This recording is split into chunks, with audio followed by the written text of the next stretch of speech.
একটা সেঞ্চুরি, কিন্তু শুধু 100 রান নয়। এটা ছিল জবাব, সমালোচকদের জবাব, গুজবের জবাব।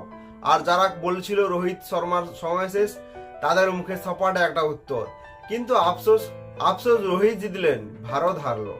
বন্ধুরা, লর্ডসের মাঠে রবিবার যা দেখলাম সেটা শুধু একটা ক্রিকেট ম্যাচ ছিল না।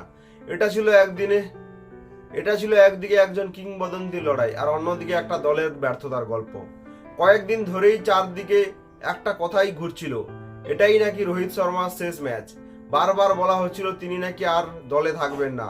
শেষ কয়েকটা ম্যাচ রান না পাওয়ায় অনেকে তার কেরিয়ার নিয়েই প্রশ্ন তুলতে শুরু করেছিল। কিন্তু একটা কথা আছে না, বড় খেলোয়াড়রা কথা বলে না, ব্যাট দিয়ে উত্তর দেয়। সেদিনও ঠিক সেটাই করলো রোহিত। 388 রানের বিশাল লক্ষ্য, সামনে ইংল্যান্ডের শক্তিশালী বোলিং।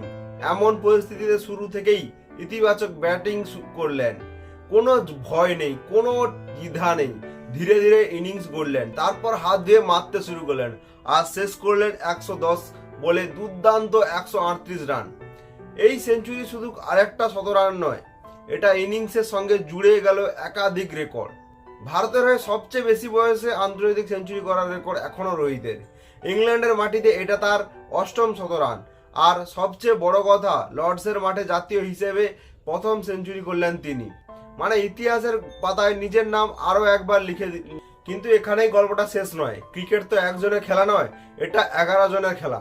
রোহিত একদিকে লড়ে যাচ্ছেন, বিরাট কোহলিও মাত্র 60 বলে 78 রান দারুণ ইনিংস খেললেন। দুই অভিজ্ঞ ব্যাটসম্যান নিজেদের কাজটা করে দিলেন। কিন্তু তারপর যাদের কাঁধে ভবিষ্যতে দায়িত্ব, সেই তরুণ ব্যাটাররা চাপের সময় ভেঙে পড়লেন। শুভমন গিল 77 রান করলেও সেই ইনিংসে ম্যাচ জেতানোর তাগিদ দেখা যায়নি। প্রয়োজন ছিল বড় শট, ম্যাচে ঘোরানোর সাহস, সেটা এলো না। শ্রেয়াস আয়ার 0 রানে আউট, লোকেশ রাহুল মাত্র 12 রান, ঈশান কিষান বড় কিছু করতে পারলেন না। ফলে শেষ পর্যন্ত রোহিত আর বিরাটের লড়াই একা হয়ে গেল।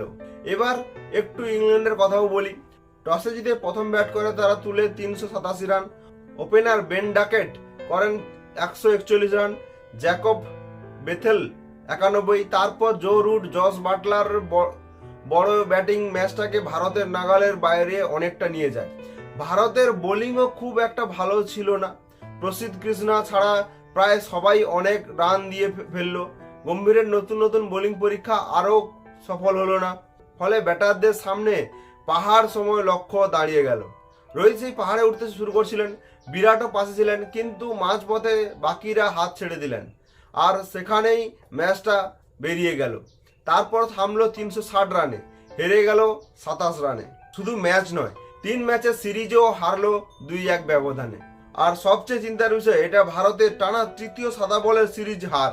এখন প্রশ্ন একটাই, রোহিত আর বিরাটকে নিয়ে এত আলোচনা হয়, কিন্তু যখন তারা রান করছে, দলের বাকিরা কোথায়? ক্রিকেটে শুধু সিনিয়রদের দোষ দিলেই হবে না, জুনিয়রদের বড় ম্যাচে দায়িত্ব নিতে হবে। শেষ কথা, রোহিত শর্মা কাল প্রমাণ করে দিলেন, ফর্ম সাময়িক, ক্লাস চিরস্থায়ী।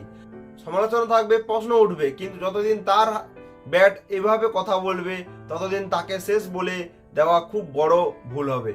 হ্যাঁ, ভারত ম্যাচ হেরেছে, কিন্তু লর্ডসের সেই 138 রানের ইনিংস অন্যদিকে মনে থাকবে। কারণ কিছু সেঞ্চুরি শুধু রেকর্ডেই লেখা থাকে না, সেগুলো ইতিহাসেও লেখা থাকে। ধন্যবাদ। এমন খবর পেতে চ্যানেলটিকে অবশ্যই সাবস্ক্রাইব করে নেবেন।